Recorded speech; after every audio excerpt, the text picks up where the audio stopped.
우리가 이전에 요한복음을 계속 시리즈로 설교하다가 어느 시점에 한 5장을 마무리하고 사도행전으로 이렇게 뛰어넘었습니다. 우리 마음들을 아시는 하나님께서 지루함을 조금 해소시켜 달라고 하는 그런 마음들이 있었던 것 같아요. 그래서 사도행전을 잠깐 또 하다가 또 요한복음의 마무리 6장부터 또 진행할 겁니다.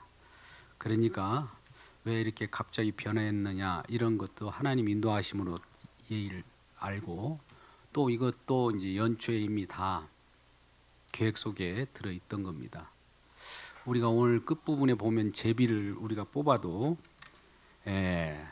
그것을 작정하시고 경영하신 분은 하나님이십니다. 우리가 어떤 일을 할 때에도 주님께서 순적하게 그것을 인도하시고, 그것이 아니면 또 방향을 틀어서 다른 길로 인도하시기 때문에 우리는 항상 예수 그리스도를 믿는 믿음 가운데서 기도하면서 주님의 길을 살피고 그 길이 바른 길인가를 항상 점검해야 할 필요가 있습니다. 하나님 말씀은 창세기로부터 요한계시록 22장 21절까지가 전부 하나님의 말씀입니다. 어디를 우리가 뽑아도 오늘날 이런 표현을 합니다. 복음의 내용입니다. 복음 조각이라고도 표현해요. 왜 그러냐면 하나님의 말씀은 계시가 점점 확장하고 분명해집니다. 그렇기 때문에 구약을 보면 희미하게 보이지만 점점 사도들이 신약에 구약을 해석해 놓은 것이 신약 성경이에요. 우리가 구약을 들여다볼 때 우리가 직접 이렇게 보면 안 맞는 경우가 많아요. 근데 그 구약을 설명하고 성령의 감동을 받아가지고 해석해 놓은 것이 신약 성경이에요. 그렇다면 신약 성경을 통해서 구약을 들여다봐야 할 거 아닙니까? 근데 지금도 유대인들은 신약 성경을 인정하지 않습니다. 그들은 구약 성경만 가지고 지금도 인간의 지식과 이성을 다 동원해서 인간의 가장 우수한 지혜로 그걸 풀어 제낍니다. 그보다도 더 크게 풀어 제낀 사람이 없어요. 인간의 지혜로서는 최고로 해석해 놓은 자들이 유대인들이에요. 우리가 기독교를 예수를 믿으니까 유대인들은 아직도 예수를 몰라 바보 같은 사람들이 아니에요. 그들은 성경을 문자적으로, 근데 단지 성경을 풀어가는 자가 성령에 의한 것이 아니라 인간의 지혜로 풀었다는 데 문제가 있는 거예요. 우리는 우리 지혜가 없고 또 우리에는 능력이 없어도 또 공부를 할 줄 몰라도 성령이 우리에게 감동하셔서 알게 하신다면 성경의 어떤 부분이라도 전체로서 해석되게 하고요. 전체를 보면 또 부분이 또 해석되는 거예요. 그러니까 왜 요한복음 하다가 사도행전을 했습니까? 왜 구약에 갑자기 말라기서를 합니까? 이런 거 우리 이걸 골라 잡을 필요가 없어요. 다 맥이 같습니다. 이건 이전에 종교 개혁자 루터가 그랬어요. 창세기를 짜봐라. 거기 뭐가 나온다고요? 피가 나와요. 말라기서 짜보면 뭐가 나올까요? 피가 나와요. 요한계시록은요, 피가 나와요. 이 말은 창세기는 다른 내용인가? 말라기는 좀 다른 내용인가? 신약은 다른 내용인가? 아니에요. 똑같은 거예요. 우리가 갈치를, 길이가 길잖아요. 갈치를 한번 예를 들어 볼게요. 요즘에 쟤도 은빛 갈치가 참 좀 탐스럽다고 하는데요. 갈치의 머리가 창세기라면 갈치의 꼬리가 요한계시록이라고 합시다. 그러면 갈치 맛을, 머리를 봤는데 꽁치 맛이 나고, 이 바디 몸통을 잘라봤는데 이상한 고등어 맛이 나고, 끝부분만 갈치 맛 나고 그렇습니까? 처음부터 갈치 맛이에요. 근데 모양이 다르죠. 여기는 앞쪽에는 머리 모양, 가운데는 몸통 모양, 끝은 꼬리 모양, 이 모양만 다를 뿐이에요. 그래서 신약 서자인 히브리서 기자가 이렇게 표현했어요. 구약을 요약하면서 우리 조상에게 여러 부분, 우리 선지자들에게 여러 부분과 여러 모양으로 말씀하신 하나님께서 마지막 때는 예수로만 말하겠다는 거예요. 구약에는 예수라는 말이 안 나와요. 물론 여호와 이런 말씀 나오더라도.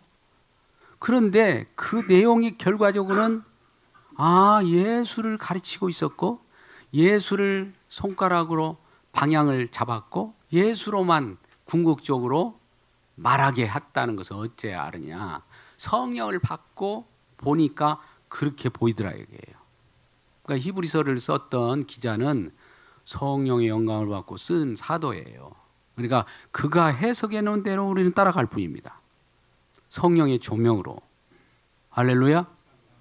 그래서 우리는 오늘 변함없이 오늘 말씀도 그런 차원에서 생각하시고 예수님께서 이제 감람원이라는 곳에서 오늘 본문은 그렇게 시작하잖아요. 제자들과 함께 제자들이 감람이라는 산에서부터 예수님은 하늘로 승천하셨잖아요. 그죠?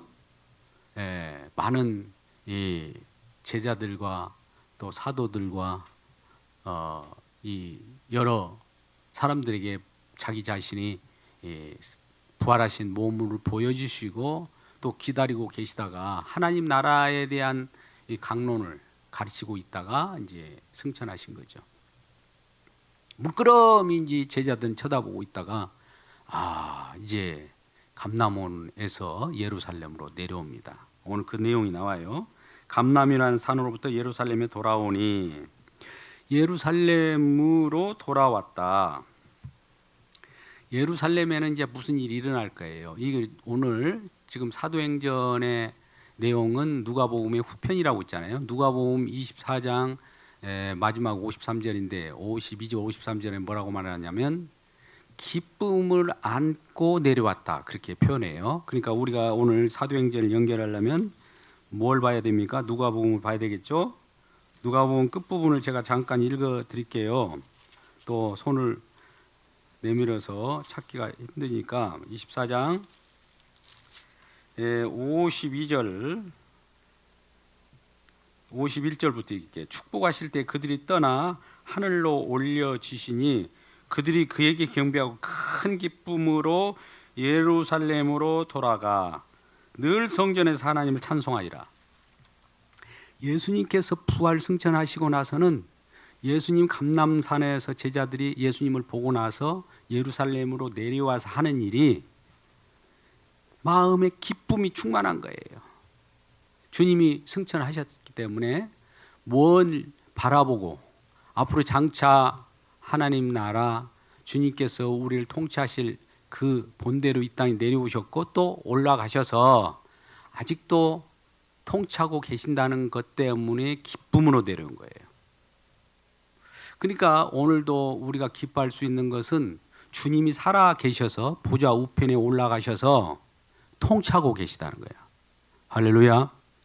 이걸 잊으면 안 됩니다. 왜 그러냐면 우리는 보좌 우편에 가셨고 이 세상에는 예수님이 안 계신다고 생각하면 안 돼요. 어떤 방법으로 우리에게 이제 같이 계시느냐? 성령을 보내셔서 이제 우리 주님이 같이 계셔요. 그러니까 성령이 안 계신 것처럼 예수님이 안 계신 것처럼 오늘날 일을 하다 보면 바삐 이 세상에 이런 일 저런 일을 할 거예요. 어떤 사람은 밭을 매다가 들림을 받은 자들 있고 그대로 버림받은 자들이 있을 것이고 이런 일이 계속되는 거예요. 왜요? 하늘의 세계에서 주님의 통치를 받고 주님의 어떤 이 성령을 보내서 말씀하시는 것을 날마다 깨닫고 그 인도를 받아야 되는데 예수님 없이 자기 스스로 살아간다는 거예요. 오늘 아까 484장에 우리 찬송을 제가 그 찬송을 좋아한다기보다도 정말 한 구절 한 구절에 좀 복음적인 내용이 들어있어요. 주 없이 하는 일 헛되어라. 예수님 없이 하는 일이 이 세상에 얼마나 많은 일이 있습니까? 얼마나 많은 영광스러운 일들이 있고 또 그걸 해낸 영웅들이 얼마나 많아요. 근데 예수 없이 하는 일이라면 그건 헛된 일이에요. 아무것도 아니에요. 부러워할 것도 없어요. 근데 예수 없이 그걸 쫓아가려고 하는 사람들은 얼마나 많을까요? 예수 없이. 이 말은 예수님이 지금 통치하고 계시는데도 불구하고 그 통치의 영역, 이전에 제가 그랬어요. 예수님께서 성령을 보내셨을 때 그 낚시 줄을 던져가지고 줄로 지금 조정하고 있다 이런 표현을 했습니다. 그 표현하기도 쉽지 않습니다만 하나님이 주시는 인사이트로 제가 표현한 거예요. 그러니까 끊어진 상태로, 예수와 끊어진 상태로 예수 없이 하는 사람들이 얼마나 많은지 몰라요. 이런 사람들을 심판하기 위하여 하나님은 지금 예비하고 계시는 거예요. 오늘 내용은 뭐가 있냐면, 지금 12사도라고 있었습니다. 거기에는 가룟 유다도 사도 측에 들어갔어요.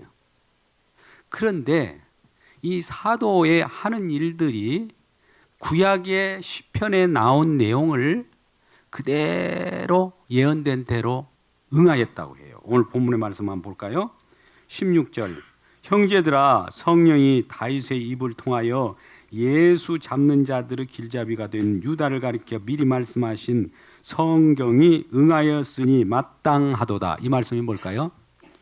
다윗의 입을 통하여, 이 말은 성령, 그리스도 영이 다윗에게 가가지고 미리 과거에 말하기를, 그리스도 영이 다윗의 입을 의탁해서 다윗의 입을 통해서 말하기를 뭐라고 그랬냐면, 예수 잡는 자들 길잡게 된 유다를 가리켜 미리 말씀했대요. 성경에 그 뭐라고 말하느냐면 시편에 나와 있어요. 시편에 보면 그런 내용이 여러 구절이 있지만 69편 25절부터 27절 말씀 보면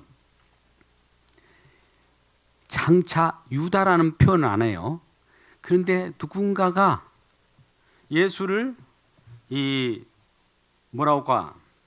그 죽일 것을, 또 배반할 것을, 배반한 자 가운데서 특히 불의의 싹스를 받고 예수님을 팔 것이 미리 되어 있습니다.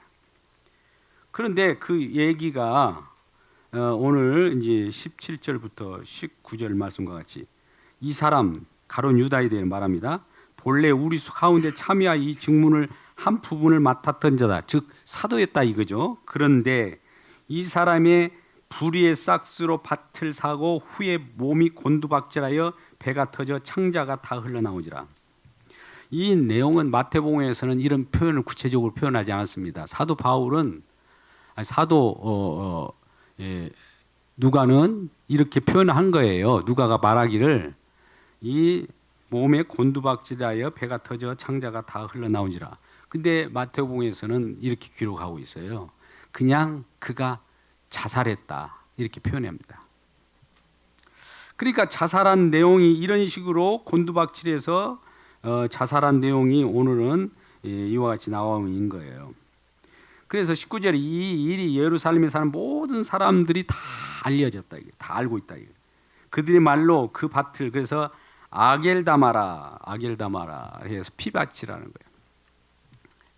은 30에 예수님을 팔았잖아요.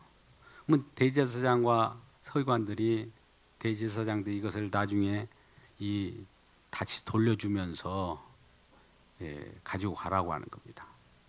대제사장들은 왜 이 가룟 유다가 은을 예수를 팔고 받았는데 그 예수의 그 팔고 가져온 내용이 사람을 누구를 팔아서, 어떻게 보면 사람도 그러잖아요. 내가 잘못된 어떤 일을 해가지고 돈이 싹시 나오면 그것을 성전으로 가져올 수가 없다라고 그들은 봤어요. 대제사장들은 어떤 사람들이냐면 철저하게 거룩을 지키는 사람들이에요. 처음에는 그들이 은 30전을 줬지만 가룟 유다 손에 묻혀서 다시 반환할 때는 그것이 부정하다고 본 거예요. 어떻게 보면 창기가 돈을 벌어서 가져온 것으로 여겨서 다시 던져버리는 겁니다. 근데 그것이 결과적으로 예수님을 파는 값인데 그것을 돌려받는 부정한 돈이 되어서 그것을 추후에 이제 다른 사람이 받아서 밭을 샀는데 그것이 피밭이라는 게 아겔다마라고 하는 거예요. 그래서 구체적으로 마태복음 같은 경우는 나타나기를 이 거류민들, 나그네들이 오고 가면서 쉬는 무덤, 그 죽으면 거기다 붙는 곳이 되었다는 거예요. 어차피 우리의 인생은 수고하고 어떤 일이 있을지라도 죽음 속으로 들어간다는 겁니다. 그래서 이 피밭이라고 하는 아겔다마에 대한 내용을 구체적으로 더 설명할 수 있는 시간이 없기 때문에 이 정도만 오늘 말씀하시고, 오늘 내용은 그것이 주제가 아니라 12제자였는데 하나가 떨어져 나가고 새로운 제자를, 사도를 교체시키는 장면이에요. 하나님은 구약에도 12 이 지파가 있었고 신약에는 12사도를 두기를 원했습니다. 물론 12이라는 숫자를 유대기적으로 표현하면 완전수라고 하는 겁니다. 그래서 구약의 12사도, 구약이 12지파, 신약이 12사도를 해서 12 곱하기 12 곱하기 완전수를 더 충족하게 해요. 1000을 곱하면 14만 4천이 나오잖아요. 그러니까 하나님께서 구원받을 사람이 14만 4천이라고 하는 것을 구약 때부터 신약에 이르기까지 표현하는 거예요. 그러면 그들이 구원받은 것을 어떻게 하느냐? 이 12이 되어야 12 곱하기 11 하면 안 되잖아요. 10이 돼서 이게 이제 14만 4천이 돼야 되는데 하나가 부족하면 안 되는 거예요. 그러니까 구원받은 백성은 이제 사도라 칭함을 받으면서 또 그 구약 초기에는, 신약 초기에는 사도라 칭함을 받으면서 이 하나님 예수 그리스도가 하신 일들을 전해야 되는 일들이에요. 사도들의 일들은 뭘까요? 성령을 받아서 성령 행전이듯이 성령이 가르친 대로 증언하는 겁니다. 성령은 누가 보내셨냐면 예수님 보내셨잖아요. 그럼 예수님은 나를 증언하라고 성령을 보내신 거예요. 성령이 이 땅에 와서 하는 일은 성령 자신을 증언하는 것이 아닙니다. 예수를 증언하는 거예요. 그러니까 우리가 성령을 받았다고 하면 어떻게 나타난 사람들일까요? 성령 받았네, 성령 받았네 이런 찬송을 하면서도 예수 얘기가 나와야 돼요. 예수. 성령은 예수를 증언하는 영이니까. 성령은 나 성령이야 이러지 않아요. 예수님을 참고 얘기하는 이 얘기는 성령 받은 사람들이에요. 우리는 이 머리의 인식 구조가 그래요. 성령은 성령이고 예수는 예수고 이게 같이 하나 되는 것을 기억을 못해요. 근데 예수님께서 너희가 내 안에 내가 너희 안에 성령 안에서 하나 된다고 했잖아요. 그러니까 하나라고 하는 것은 결과적으로 예수님과 성령이 하나 될 수 있는 그런 어떤 영역이 있는 겁니다. 저와 여러분도 마찬가지입니다만. 그래서 하나 된다는 것은 자기 자신을 증언하지 않아요. 예수님께서 아버지와 하나였을 때 아버지께서 말씀하신 것만 한다고 그랬지 자기 얘기를 하지 않았다고 그런 거예요. 그러면 성령은 뭘 얘기합니까? 자기 얘기를 하지 않고 예수님께서 증언하라고 한 내용만 증언하는 것이 성령이에요. 그러면 오늘날 우리가 이리저리 영분별을 할 때도 너무 쉽잖아요. 간단한 건데 또 이걸 잊어버리면 안 됩니다. 분명히 예수의 영의 성령이에요. 예수님의 영, 예수의 영, 소속이 예수예요. 예수님께서 보좌 우편에서 이 낚시줄을 던졌다고 했잖아요. 낚시 바늘이 성령이라면 주님이 지금 보내셔서 조정하는 거예요. 성령을. 왜? 예수님이 성령을 보내셨으니까. 보내놓고 나 몰라가 아니라 주님 대신에 또 다른 보혜사예요. 성령은. 그러니까 성령 받은 자들은 예수를 얘기하는 거예요. 성령을 받은 자는 예수를 얘기한다고요. 이전에 그런 말씀을 했잖아요. 서방교회와 동방교회 싸움이 그거였다. 서방교회는 예수만 얘기했는데 예수를 증언한다고 했는데 동방교회는 하나님과 예수를 동시에 증언했다. 그러니까 오늘날도 물론 그런 말씀을 할 수 있어요. 우리가 예수님을 증언할 때 하나님도 높아져요. 근데 일부러 하나님을 증언하는 것은 유대교입니다. 그러니까 이 부분을 우리가 왜 하나님을 믿어야 되는데 예수를 믿으라고 할까? 이것을 이제 처음에 우리는 처음 예수 믿으면 구원받는다고 할 때 이 어려움이 있습니다.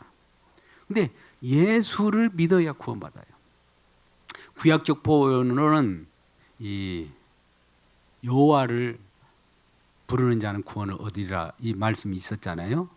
그것이 십자가를 완성된 다음에는 예수로 전환됩니다. 그러니까 우리는 하나님 하면 엘로힘이라는 표현이 있어요. 창세기 1장 1절에서 하나님이 천지를 창조하시니라 하면 이 하나님은 누구라도 예수 안 믿는 사람도 하나님 존재를 믿어요. 존재. 근데 하나님의 존재를 믿는데 하나님이 무슨 일을 하는가는 여호와로만 나타내요. 여호와 이름으로. 이름이라는 거, 일하는 거. 일하는 것은 여호와로만 나타나요. 그러니까 하나님 존재를 우리는 믿으면서 하나님 존재, 하나님 계셔. 이렇게 돼가지고 구원받는 거 아니에요. 예수 안 믿는 사람도 그걸 믿는다니까요. 그 구원이 아니라 그러면 이거 뭐냐. 이제 엘로힘인 하나님이 여호와라고 하는 이름으로 바뀌어요. 그러면 여호와라고 하는 이 주인이 나타나면 이 여호와는 죄에서 구원하는 이름이에요. 여호와라는 이름이 전쟁하는 이름이고. 그러니까 죄에서 구원하는 이름 속에 우리가 들어가야 우리가 구원받는 거예요. 다시 말씀합니다. 그냥 엘로힘 하나님 믿으면 존재를 믿으면 구원받는 거 아니에요. 존재는 아무 관계없어요. 그분이 일하심 속에 들어가야 돼요. 그분이 일하심 뭐냐면 죄에서 구원하는 그 일을 해요. 그 속에 들어가야 돼요. 근데 아무나 그 속에는 들어가지 못합니다. 그 세계는 닫혀 있어요. 자, 하나님이 믿는다고 하는 세계는 누구라도 열려 있어요. 존재에 대해서는. 근데 구원받는 그 세계 속에는 그 속에서 일하시는 여호와는 닫혀 있는 세계예요. 아무나 못 들어가요. 그럼 어떻게 들어갈까요? 그 여호와 속에 일하신 그분이 우리를 감싸주고 우리를 끌어내 주어야 됩니다. 구원하신 하나님, 그분이 여호와예요. 신약으로 말하면 예수가 그렇다는 거예요. 그 예수 믿어야 구원받는다는 거예요. 하나님 존재 믿으면 구원받는 거 그런 거 없어요. 그러니까 이 부분을 우리가 명확히 하셔야 어떤 사람은 하나님 믿어. 하나님은 쉽게는 얘기하지만 우리가 말하는 하나님은 예수를 믿어 이 말이에요. 이걸 구분하시기 바랍니다. 그래서 오늘 내용은 왜 그러냐면 하나님 나라에 대한 부분이 이제 아들의 나라로 바뀌어요. 왜 그러냐? 예수님이 어떤 일을 다 하셨으면 예수님이 하신 일을 증언해야 되거든요. 예수님 뭐 하셔서 이 땅에 오셔서 천국을 만드셨잖아요. 그럼 천국이 뭐냐? 우리가 어떤 장소를 가지고 만들으셨나? 아니에요. 어둠의 세계 속에서 죄악된 세계 속에 침투해서 그걸 건져내는 그 자체가 천국이에요. 천국이 그래서 이 우리 마음 가운데 이곳에 어디 있다고 묻는다면 너희 마음 가운데 있다고 그랬어요. 우리 마음 가운데 예수님 계시면 천국이 예수님이시니까 이 천국이나 예수님이나 똑같은 말로 바꿀 수 있어요. 동일합니다. 왜? 예수님 그 일을 하니까. 천국의 주인이자 천국 일을 하시니까요. 그래서 오늘 이제 이러한 예수님이 만드신 그 세계, 이 예수님이 천국을 만드신 그 세계를 전하고 또 예수님이 하신 일을 전하고 예수님이 죄에서 구원하신 일이 천국인데 분명히 예수님이 죄에서 구원하신 그것이 천국이라고 그랬어요. 죄와 상관없는 죄를 사해지지 않는 것은 천국이 아닙니다. 그냥 존재만 있는 거예요. 그러니까 우리가 죄를 탕감받아야 천국 가요. 그게 여호와고 신약으로 예수예요. 그러니까 죄가 사멸돼야 되고 죄 사함을 받아야 된다는 거죠. 그거를 이제 예수로만 우리가 구원을 받기 때문에 예수를 전하는 그런 사도들을 이제 12수를 뽑아서 결과적으로 천국 백성이 14만 4천이라고 하는 그 수요에 들어가려고 하면 사도들도 12명이 정확하게 뽑혀져야 된다. 근데 내용은 어떤 자가 지옥 가느냐 이거예요. 자, 가룟 유다와 같이 구약에서도 이미 시편 아까 시편 몇 편이라고 69편 25절 27절 나오는 그 내용처럼 이 분명히 사도 이 유다도 처음에 사도로 뽑혔지만 그 일을 제대로 하지 못하고 결과적으로 그도 버림받는 내용들로 이렇게 기록되었습니다. 20절 말씀 보세요. 그 69편 25절부터 27절 내용을 요약하면 이런 거예요. 시편에 기록하였을 때 그의 거처를 황폐하게 하시며 거기 거하는 자가 없게 하소서 하였고, 또 일렀을 때 그의 직분을 타인에게 취하게 하소서 하였도다. 그러니까 거기에 가룟 유다라는 말은 안 나오는데 신약에서 예수님이 어떤 것을 다 이루고 나서 보니까, 성령을 받아서 보니까 시편 속에 69편 그 25절 27절 말씀이 이 가룟 유다에 대한 예언이었다라는 거죠. 가룟 유다의 예언을 성취했다라는 말이 성경이 응하였다, 이렇게 16절에 말씀하잖아요. 그렇죠? 자, 하나님은 예언하시고 예언을 성취하시는 주님이십니다. 할렐루야. 예언, 약속에 성취하시는 분이에요. 그래서 시편이라고 하는 것은 이 다윗이 시편을 주로 졌지 않습니까? 그러면 다윗이 시편을 막 기록하면서 그 다윗 속에는 그리스도 영이 들어 있었던 거예요. 그 그리스도 영이 자꾸 얘기를 하는데 이놈은 장차 거처가 사라질 거고 또 새로운 사람으로 바뀌게 된다라고 하는 내용으로 기록되어 있는 것이 그대로 실현되는 거예요. 이러함으로 21절 요한의 세례로부터 우리 가운데 올려져 가신 날까지 주 예수께서 우리 가운데 출입하실 때 항상 우리와 함께 다니던 사람 중에 하나를 세워 우리와 더불어 예수의 부활하심을 증언할 사람이 되게 하려 하거늘.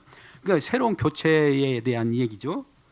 그 뒤 두 사람을 세우니 이제 많은 이 예수님의 제자들이 이 사람 저 사람 이 사람이 하나님이 그 가룟 유다를 대체하는 사람이냐 해가지고 이 사람 저 사람 추천했는데 두 사람이 추천된 거예요.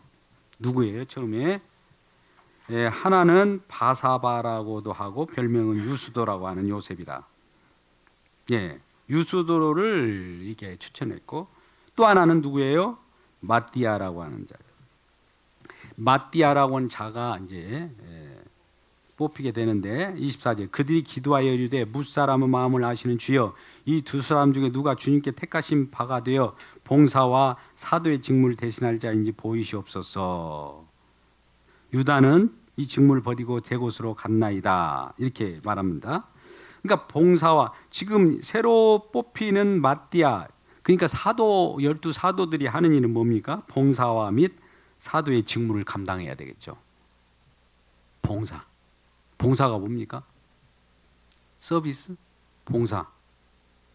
여기서 저는 이제 설교 봉사라고 그래요. 복음을 설교로 전하는 거니까. 모든 건 봉사라고 하는 것은 남을 뒤치작거리는 것도 봉사일 수도 있고, 성령에 의해서 성령이 딱 우리에게 임하면 예수를 증언하는 일에 봉사하게 돼 있어요.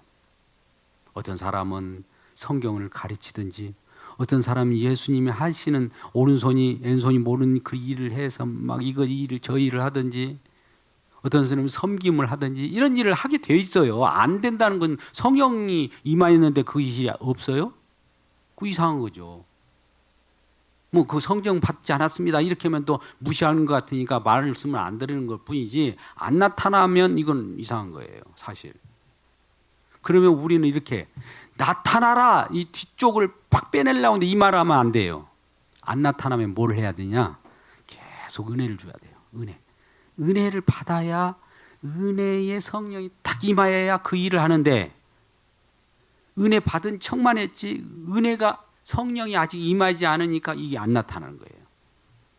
그러니까 답답할 필요가 없어요. 우리는 어떻게 해요? 성령이 임하는 것을 누가 복음 전한 자가 이 무대로 할 수 있습니까? 안 되는 거예요. 하나님이 하시는 일을 어떻게 합니까? 안타까울 일이죠. 그냥 바라보면서 기도하죠. 주여 하고.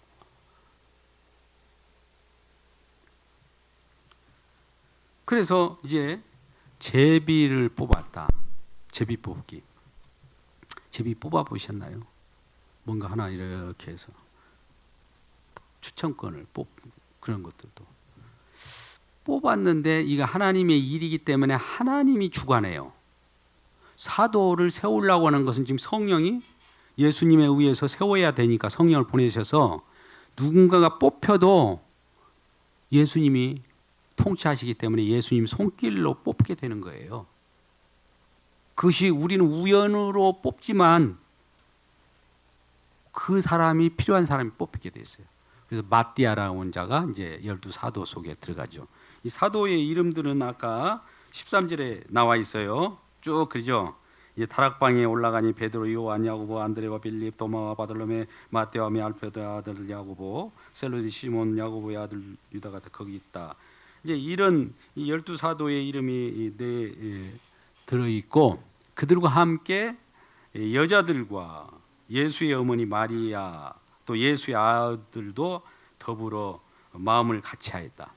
자, 예수님이 승천하고 나서는 예수님이 사라져 버리니까 애로워서 마음을 같이 하고 있는가 이렇게 생각할 수도 있지만 보세요. 이 아우들과 거기에 있는 제자들과 많은 사람들이 마음을 같이하여 오로지 기도에 힘쓰더라. 우리는 기도라고 하는 것은 뭘까요? 하나님이 하신 일이 우리에게 전달되는 통로랄까요? 하나님께서 어떤 이룬 일을 믿음으로 우리가 기도를 한다고 그래요. 기도도 믿음의 기도를 해야 돼요. 연결되어 있는 하나님의 뜻을 우리가 구하는 기도를 해야지 하나님 뜻과는 상관없이 우리의 소원 성취라든지 예수님과 상관없는 우리의 욕구를 이런 것은 세상 사람 이방인들도 기도하죠. 그러니까 우리 기도와는 달라요. 그러니까 기도에 힘쓰다라는 것도 기도를 지금 하게 누가 만드냐면 예수님이 만드는 거예요. 모든 저와 여러분이 기도하잖아요. 그럼 우리 힘으로 기도한다고 하잖아요. 아니에요. 성령이 기도하게 합니다. 그러니까 어떤 사람은 성령이 다 기도하면 난 가만히 있어봐요. 가만히 있을 수가 없어요. 예수님도 그랬어요. 어떤 사람이 자꾸 따지고 당신은 무슨 권위로 이런 일을 하니까 이렇게 물어보니까 예수님 말씀하시고 아버지께서 일하시는 나도 일한다 그런 거예요. 성령 받은 저와 여러분이라면 무슨 일을 왜 당신은 그렇게 합니까? 예수님이 일하시니 우리도 일한다 이렇게 해야 돼요. 그래서 기도를 하는 것은 예수님이 이미 기도를 성취했다는 표현을 했었습니다. 이건 엄청난 표현을 제가 사무엘상을 비유를 해가지고 사무엘상 12장을 표현하면서 내가 기도하지 않는 죄를 범하지 않겠나이다. 사무엘이 그랬어요. 그건 구약의 선지자가 하는 얘기예요. 근데 그것을 누가 이루었느냐? 저와 여러분이 이룹니까? 아니에요. 그래서 주님이 이 모든 것, 기도까지도 주님이 이루셨어요, 세상에. 그래서 우리는 그 사무엘 같이 기도하지 않도록 자기들이 하겠다고 하는 것이 우리도 할 수 없어서 중보자인 그 중보기도 내용입니다만 주님이 다 해줘 가지고 우리들로 하여금 주님이 기도하는 것을 보게 하는 거예요. 로마서 8장 26절에 너희들이 빌 바를 알지 못하지 않느냐? 기도할 줄도 모르지 않느냐? 세상 것만 구하고 그러니까. 그래서 주님이 다 완벽하게 하는 기도를 지금도 다 완성했지만 완성된 것이 계속 진행이에요. 자, 우리는 현재 완료라는 표현도 있습니다만 우리는 어떤 시제를 볼 때 현재 완료했으면 딱 끝납니까? 그것이 지속입니까? 한번 물어보자고요. 요즘에 그런 분들이 질문을 많이 하신 분들이 있어갖고 예수님 뭘 다 끝냈잖아요. 뭐 끝냈으면 끝, 스톱 그래야 되잖아요. 근데 끝낸 그 상태가 계속 유지되는 거예요. 현재 완료라고 거예요. 우리 주님은 다 이루신 내용대로 지금도 다 이루고 계셔요. 또 이런 일이 우리는 한국적으로는 이게 과거, 현재, 미래 이렇게만 생각하는데 이 영어권에서도 뭐 현재도 갈려지고요. 미래의 완료 진행도 있고 미래도 있고 뭐 복잡해요.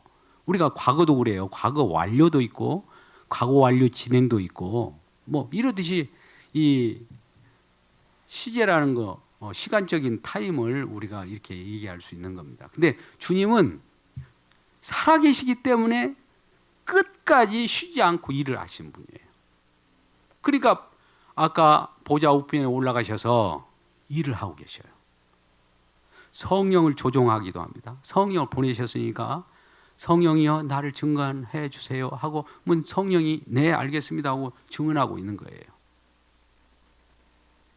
그래서 이 12 사도가 완전히 바뀌었다. 이제는 가룟 유다와 같은 것이 심판을 받고 이 나머지 새로 세워진 12 사도처럼 새로운 시작을 하는 거예요. 그러니까 이것이 이제 성령을 받은 나타나는 일들인데 이게 이제 우리가 성령을 받아 나타나는 것이 교회잖아요. 교회가 뭐예요?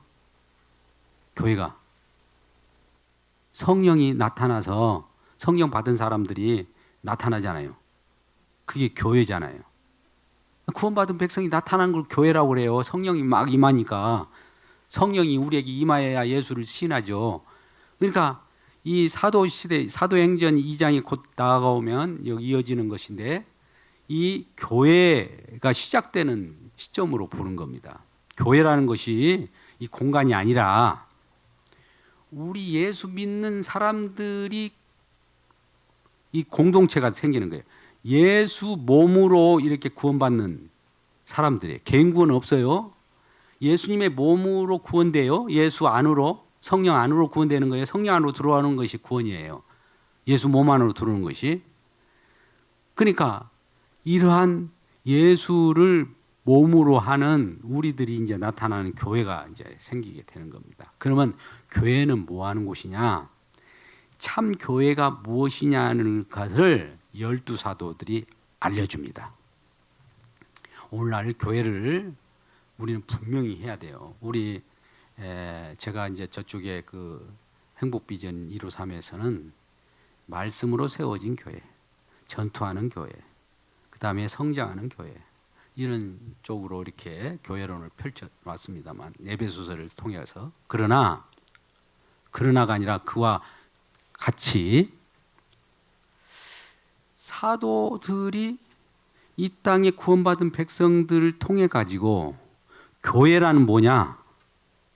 아까 같이 가룟 유다처럼 지옥 갈 자가 생기고 나머지 채워져서 12 사도로 14만 4천과 같이 천국 갈 자가 이 땅에서 그 일을 보여주는 것이 교회라는 거예요.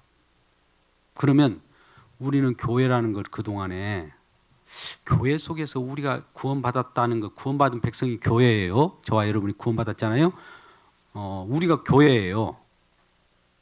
우리가 교회라니까요. 구원받은 백성이니까, 몸의 지체니까. 그러면 이 몸의 지체들이 하는 역할이, 교회 역할이 뭐냐? 가룟 유다와 같이 하나님의 불심판을 받아서 저주받은 자가 있고 하나님의 성령을 받아서 구원받은 백성이 났다. 이것을 말하는 것을 외치라고 증언하라고 예수 증언하라고 하는 역할을 하라고 하는 것이 사도예요. 사도들이 이제 신약 성경에 보면 다 구원받은 사람들만 있으면 좋은데 사도 바울 뒤쪽에 쫓아다니면서 막 해하고 핍박하고 박해하는 자도 있어요. 그들은 뭘까요? 그대로 가룟 유다를 뒤따르는 자들이고 한쪽에서는 복음을 그대로 받아들여서 그래 이 땅에는 천국과 지옥이 갈라지는 것이구나. 갑자기 어떤 사람들은 이 자다가 들림을 받을 수 있고 어떤 사람은 그대로 버림을 받는다는 그 시기에 우리가 살아가 있구나. 이것이 주님의 통치 속에 주님이 보이지 않지만 지금 낚싯줄처럼 그 줄이 우리를 통제하고 있구나를 아는 사람은 구원받는 자들이고 그렇지 않고 예수는 없다 생각하고 자기 열심으로 자기 행위로 좋은 나라를 만들면서 또 지상 천국을 만들려고 하는 사람도 예가 아닙니다만 그들은 예수 없이 하는 일이기 때문에 지옥행이에요. 그래서 우리는 오늘날 가룟 유다와 같은 것들이 소멸되고 열두 사도, 새로운 열두 사도와 같이 새롭게 임명되는 자들이 되기를 바라는 마음으로 성경을 보시기를 주의 이름으로 축복합니다. 그렇습니다. 예수님께서 승천하실 때에도 많은 부분을 하나님이 약속한 걸 기다리러 가면서 그 약속한 그 기대하는 건 뭐냐면은 기쁨으로 이 제자들이 그 마음을 기다렸습니다. 기다리고 있었고 그 기다리는 과정 속에 그들이 이제 어떤 직분을 감당해야 될 것인가를 알게 돼요. 그래서 그 직분을 감당하는 교회로서의 역할 이런 것들이 초대교회에 쫙 진행을 하게 됩니다. 그러니까 우리가 교회가 무엇이냐를 생각할 때 생각해 봐야 돼요. 교회는 가라지와 알곡이 갈라지는 곳입니다. 그걸 볼 거예요. 교회 와가지고 그걸 보게 되는 곳이 교회예요. 교회에 구원받은 백성으로 와서 그걸 보라고 한 거예요. 그러니까 어떤 사람들은 가룟 유다처럼 저렇게 나라가 떨어지는구나 이렇게 보면서 애통해야 됩니다. 그들도 언젠가는 돌아오도록, 근데 돌아오도록 우리가 애친다고 될 것은 아니지만 우리가 할 수 있는 것은 긍휼에 풍성하신 하나님처럼 우리도 그 마음으로 그들을 품어야 돼요. 그러나 갈 길은 다 갈라져요. 하나님이 다 생명책에 기록될 자, 기록되지 않을 자를 아까 시편 기자를 통해서도 그러잖아요. 이 가룟 유다는 장차 이렇게 그 거처가 사라져 버릴 자가 있구나 이런 것을 예언했단 말이죠. 그런데 우리에게는 거처가 있어요. 성령이 우리의 거처거든요. 그 거처를 우리에게 하나님이 마련해 주셔서 그 속에 들어가서 우리는 왜 이 거처에 와 있으며 이렇게 영생을 얻었고 이 하나님 나라에 들어왔는가를 우리는 그 속에서 그 하나님 나라에 들어오게 하신 그분을 찬양하는 것이 우리 역할이에요. 우리의 본분이고 나 어떤 특별한 자격이 있어서 이곳에 들어와서 나는 남보다도 더 특별해 이걸 간증하라고 있는 거 아니에요. 나도 똑같이 가룟 유다와 같은 자였는데 어떤 일이 나에게 임하였는가. 갑자기 나를 이 마띠아와 같은 새로운 사도로 그와 같이 만들어 가시는 성령님의 놀라운 역사가 있는 거죠. 성령은 궁극적으로 예수님이 일하심 속에 다 결정됐는데 십자가에 다 완성이 결정된 겁니다. 사실은. 근데 아까 우리는 시간적으로 이걸 바라보기 때문에 그러는데 예수님의 십자가에 완성할 때요. 다 우리가 믿을 사람 안 믿을 사람도 그 십자가 속에서 다 완료됐어요. 믿기고 이거 안 믿고 싶은 사람도 있을 거예요. 왜 다 완성했다고 하냐면은 14만 4천에 포함될 사람도 다 내가 다 완성해놨어 이 말이에요. 그러니까 우리 주님의 말씀을 이렇게 처음에 보면 우리도 하나님이 하신 일에 대해서 못마땅한 일이 있어요. 나는 뭐야? 이제 이렇게 이제 우리 속에 저항이 나오죠. 그런데 깊게 들어가면 들어갈수록 나는 뭐야 아니라 내가 했으면 큰일 날 뻔했다는 것을 회개하게 돼요. 주님이 하셨으니까 완벽하게 하는 거죠. 이러한 주님이 완벽하게 하셨다는 성령을 강하게 받고 주님의 뜻을 좇아 감사하는 우리 모두가 되길 주님의 이름으로 축복합니다. 기도하겠습니다. 아버지 하나님, 사도행전을 보면 정말 엄청난 일이 벌어집니다. 성령이 우리에게 임할 때 약속하신 성령이 약속을 이루신 것을 우리에게 가르쳐 줍니다. 예언되었던 시편 기자를 통해서 그리스도 영께서 말씀하셔서 또 그대로 성경에 응하는 내용들이 나옵니다. 가룟 유다도 성경에 예언된 대로 그 길을 갔고 구원받은 우리 하나교회 모든 성도들과 백성들도 주님께서 마련해 놓은 그 처서 그 거처에 우리가 살게 됩니다. 그 안에서 우리가 예수를 믿고 그 안에서 성령의 인도함을 따라 날마다 예수 그리스도의 일하심을 또 살아 역사하심을 증언하는 증거자로 세워 주시옵소서. 내 자신의 잘남과 내 자신의 착함을 증언하지 않도록 도와주시고 예수님께서 하신 일만 오롯이 드러내는 그러한 주의 증인들 다 되게 하여 주옵소서. 예수님의 이름으로 기도드리옵나이다. 아멘.